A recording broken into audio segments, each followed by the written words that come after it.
In the course of those years that I've been producing educational videos, I've learned some basic principles that I want to share with you. A very general principle is that creativity matters. First of all, authenticity and timeliness trump production value. Rather than producing professionally looking glitzy videos, you should come across as an authentic person and not as a perfect machine. And rather than spending months on production, it may be very helpful to cover yesterday's news event or demonstrate software that appeared last week.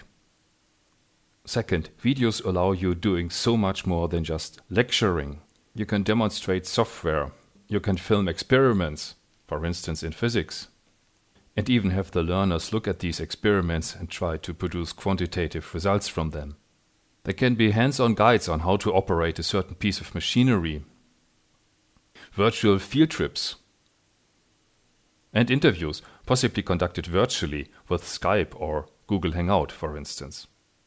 You may use props such as Lego bricks or toy cars. You may film on location, for instance in the university's library or in a lab that would be otherwise inaccessible to the learners. And fourth, there's lots to be learned from comics and sketch notes. Comics have their own visual language, for instance speech bubbles and speed lines. Sketch notes are an increasingly popular way to summarize talks or meetings in a visual manner. In the remainder of this video, I want to discuss 4 principles in more depth. Prepare and test, produce but don't post-produce, record with editing in mind, and be intelligible and comprehensible. And eventually, I add some advice of mine that you may or may not agree with. The first things to be done, preparing and testing. Typically, you need some idea of what you want to do with that video. Maybe you write down some keywords. Maybe you have a full script in complete sentences. Maybe you draw a storyboard to show what should be visible where in the video. I myself prefer storyboards over notes and scripts so that I do know the final layout but have to improvise what I'm saying. A huge number of graphical elements and possibly also audio elements and video elements will reappear in several places in the course. It makes sense to pre-produce them, such as our MOOCs for All template. And I strongly recommend to think about the production workflow in advance and to test it with several videos. You have to take care of such mundane things as file names, file numberings. What about different versions of the same file? Do you attach numbers? Which numbers? Where to put those files? After processing, after compression, whatever. Most probably you are going to have a set of folders that parallels your workflow. And most probably folders on a shared drive, maybe even in the cloud. Once you found good positions and settings for the recording devices, you should never touch them. There should not only be visual and acoustic templates, there should also be templates for video and audio processing. Most video and audio editing software supports presets, for instance for equalization. Here is the second of the 4 principles that I want to cover in more depth. Produce but don't post-produce. I try to have everything on the screen that should end up in the final video frame, so that I don't need to combine several video streams afterwards. For instance, you can record the calculator along with a presentation if you want to do live calculations. The same holds true for the talking head picture of the webcam. When you create screen recordings, you should make sure that menus and window frames do not appear in the final frame. So for instance, you want to record this part of the screen and not the window frame and no menus. You should also not operate those menus by mouse, as they may open into the recorded part of the screen. I always try to use keyboard shortcuts instead. It should go without saying that you need to test the recording setup. Does the audio recording work? Does the video recording work? Is the lighting okay? Is the sound overly boomy? Is there too much room audible in the audio recording? And here is something to practice.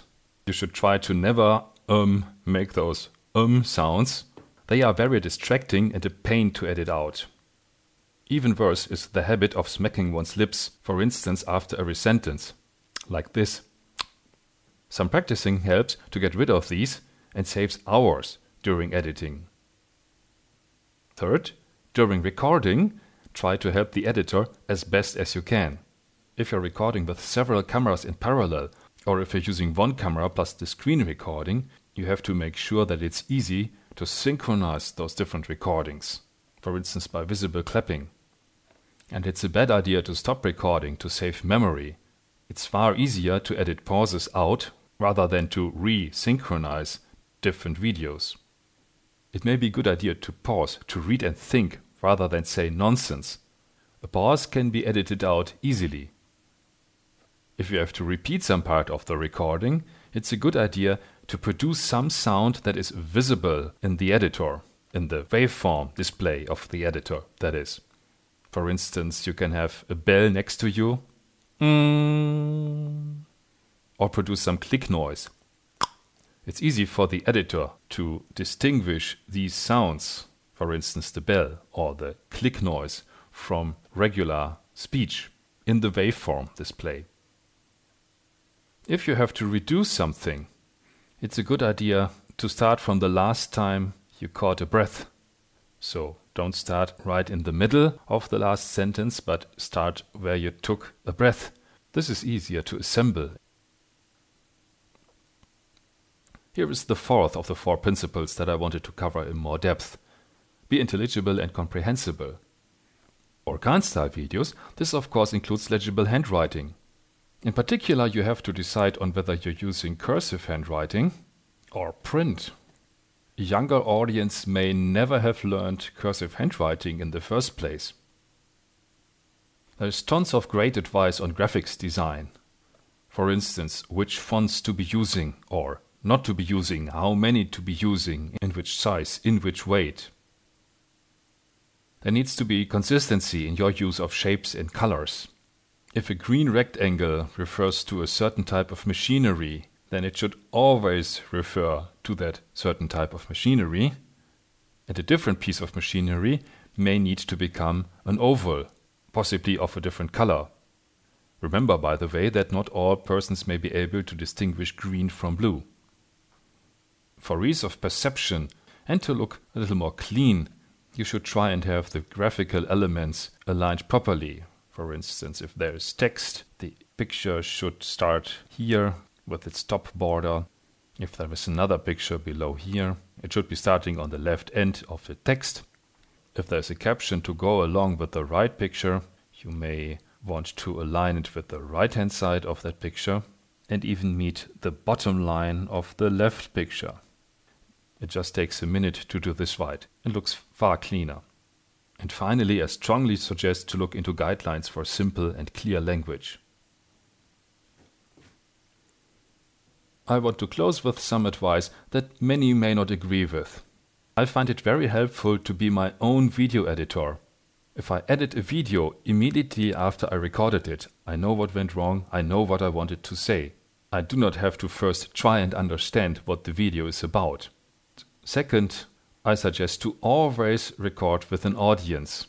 Maybe an audience of 1, maybe an audience of 10, but some audience. One is forced to show stage presence, even with an audience of 1. One speaks louder, one speaks more lively, and one is less picky about minor issues. There are far fewer takes. An audience is great for quick feedback. An audience can spot problems with style, content, or incomprehensibility at once.